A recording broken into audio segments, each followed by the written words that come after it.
Então, eu estou fazendo essa série sobre o livro do Ivan Esquerdo. Se você gostou do que eu estou falando aqui, se interessou mais sobre o tema, vocês podem adquirir esse livro.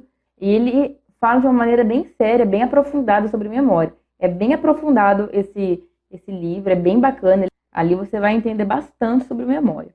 A gente terminou a última parte falando sobre a perda, né, das memórias quando você não a utiliza. E ele fala que a perda de memórias pela falta de uso, né, se relaciona a uma propriedade neuronal que é conhecida há pelo menos meio século. A perda da função seguida da atrofia das sinapses pela falta de uso. É isso que vai acontecer com a sua cabeça se você não usa. A atrofia, a sinapse não vai ficar ali gastando energia. Seu cérebro não vai ficar gastando energia mantendo um monte de sinapses lá se você não está usando ela. Então você esqueceu, você não está usando o logaritmo, ele vai parar de deixar aquela sinapse bonitona lá, certo? Só que também vai ser mais, se você já aprendeu algo, realmente aprendeu, não só decorou, vai ser mais fácil quando você tiver que dar aquela revisada. Por quê? Porque eu preciso revisar, às vezes, algumas coisas. Lembra do que a gente falou das cidades? Que a gente falou dos fragmentos de memória? Existem muitos fragmentos, mas quando a gente dá uma lembradinha, aí você consegue rever todo o esquema. Por exemplo, se você fizer isso não parece nem um pouco com um ser humano, mas aí a pessoa faz isso aqui. Você já vem assim desenhar outra perninha, outra coisa, etc. Existem alguns testes que eles vão fazendo com pedaços de imagens e a pessoa vai e relembra toda a imagem. Isso seria também a nossa memória. Então, o professor em sala de aula, quando fica, né? Ah, olha aqui, tal coisa. É assim. Essas são as dicas, né? Então, por exemplo, por que a dica funciona no nosso cérebro? Por causa disso. A gente vai, uma diquinha aqui, uma diquinha lá, e você consegue formar toda a memória. Você não precisa dar tudo para a pessoa para ela conseguir retomar toda uma explicação, algo que ela precisa. A gente tem já desde Cajal, uma pessoa importante para a medicina aí, que ele postulou em 1893 que o armazenamento das memórias obedeceria a alterações morfológicas nas sinapses envolvidas. Para você ter uma memória, você vai ter uma modificação na sinapse. Eu vou guardar informações, não é uma, são várias, são milhões de sinapses, certo? E por que eu estou falando isso? A memória de uma pessoa, você gosta, a memória de alguém, quando a gente perde algum ente querido, as pessoas falam, nossa, foi como se eu perdesse uma parte de mim. É porque você literalmente tem a pessoa ali. Então, a pessoa que você ama, etc., você tem tantas experiências, tantas memórias com ela, que ela virou substrato biológico, orgânico. E isso é muito bonito, né, gente, se a gente for pensar. Por exemplo, o seu marido, a sua esposa, etc., tantas experiências, tantas memórias juntos, né, sua mãe, etc., que virou algo também dentro de você. Não é só a memória do algo metafísico, é a memória ali física. Eu vi esses dias um vídeo bem triste, assim, do cara bravo porque a mãe não lembrava que ele era o filho dela. E não é culpa dela, meu Deus do céu, sabe? Ela não lembra que você... Ela pode relembrar em algum momento, naquele momento de estresse também, o estresse não ajuda na memória, e aí você fica fazendo várias perguntas, estressando e fazendo cara de triste, chorando, porque a sua mãe não lembra o seu nome. Você está estressando ela, sabe? É muito difícil, mas ela não tem culpa. As doenças na memória, elas não têm culpa. Ela perdeu aquele substrato, aquela informação ali. Se isso acontecesse com você, você teria a mesma coisa. E tem que ter paciência, entende? Eu vou dar um exemplo aqui, não sei se todo mundo conhece, existe uma página chamada Avó da Pomba.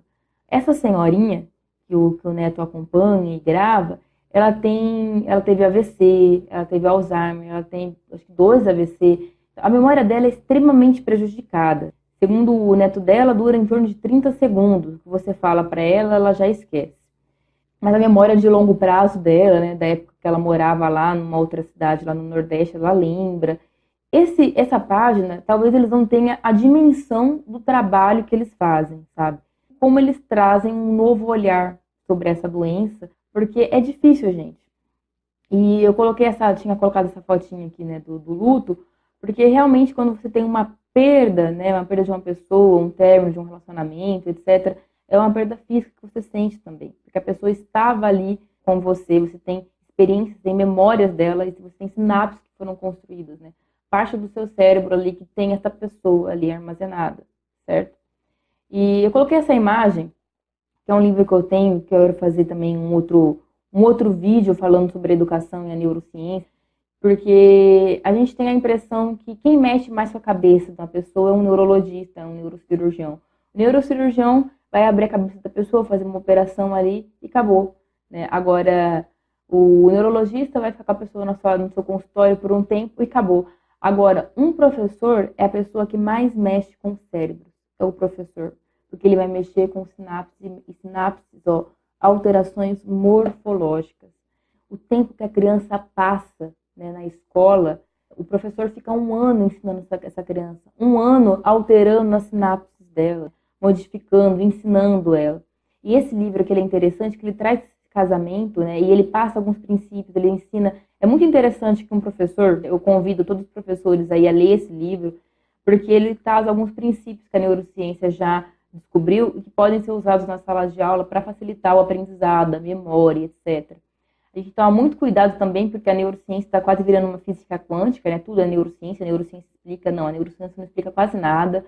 E, na verdade, os estudos são recentes, tem um mar de coisa para investigar, tá? A gente descobriu muita coisa, mas você descobrir algo e afirmar algo para o ser humano é outro, é diferente. Toma bastante cuidado. Então, a gente tem que usar boas fontes, tá? E com muito cuidado. Esses materiais neuromateriais, a neuroescola. Vamos com calma, porque, né, a ressonância magnética surgiu há pouco tempo, a maior parte dos estudos da neurociência surgiram há pouco tempo, não está a ponto de capitalizar dessa maneira como estão capitalizando com esse nome. Tudo virou neuro agora, vou colocar neurocoaching, né? Neurocoach quântico é chique agora, né? Enfim. A base biológica da formação das memórias. Quando você eu fiz um aprendizado, durante as primeiras 16 a 24 horas após o término de um aprendizado, elas são sustentadas por glicoproteínas. Isso aqui é a parte do cérebro envolvida, certo? Lá no hipocampo. A pessoa vai lá e estudou um monte para uma prova e depois ela nunca mais toca naquele assunto. Vai esquecer, porque a sinapse estava frágil. Você estudou e aí você tem que dar uma estudadinha. Depois que você estudou um monte, não vai se beber um monte, não vai usar maconha, não vai usar drogas que vão atrapalhar você a formar essa sinapse, porque vai ser mais difícil, porque elas são frágeis, né? No momento que depois que você aprendeu, descansa, dorme, vai fazer alguma coisa tranquila, o seu cérebro trabalhando lá, se alimente bem, é muito importante. Aprendizado e alimentação boa, andam casados. Eu pulei um slide. Olha que bacana. Eu pulei um, porque é importante dormir? Porque existe uma saturação e oclusão. Eu tenho uma exposição a uma potencialização, né, de longa duração. O que é potencial? Potencial de ação. O que é isso? É quando existe a sinapse, o estímulo elétrico.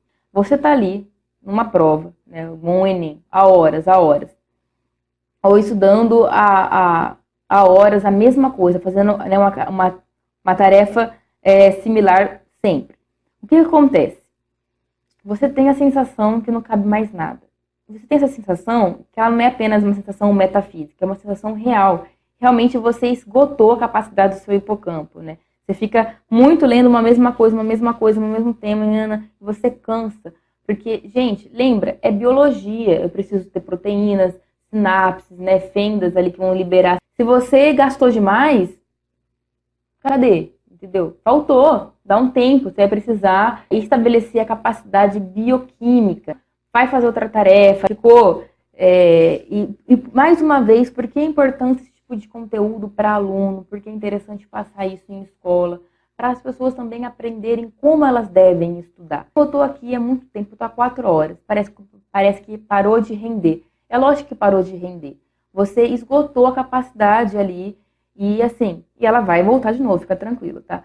Faz outra coisa, dá um tempo, de preferência alguma outra coisa um pouco mais diferente, né? Nós somos um sistema biológico, bilhões de neurônios. Cada neurônio, isso é interessante, porque nem todo mundo teve aula de neuroanatomia, né, para saber ler um livro como esse. Então ele dá uma pequena introdução no começo do livro, deixa eu ver se eu acho aqui, que ele vai explicar noções breves de um neurônio, ele vai explicar como é que funciona, né, as ramificações. Então você tem um neurônio aqui, e esse aqui são as sinapses, né, são as ramificações. Eu estou falando sinapse o tempo todo, Sinapse é o contato que ele faz com outro neurônio. E aí o que acontece? Um único neurônio, ele pode ter mais de 10 mil conexões, entendeu? Ele pode ter mais de 10 mil desses bracinhos aqui. E imagina, um neurônio, mais de 10 mil bracinhos, conectando com outro neurônio que tem mais de 10 mil bracinhos. Então você vai criando esse neurônio aqui, e eles têm mais de 10. E aí eu tenho um outro aqui. Então você pode criar tantas conexões e caminhos distintos. Eu posso pegar esse e vir para cá, eu posso pegar esse e vir para lá. E então são muitas sinapses que você tem aí para dar e para vender, para você guardar memórias. Fica tranquilo que não vai faltar espaço.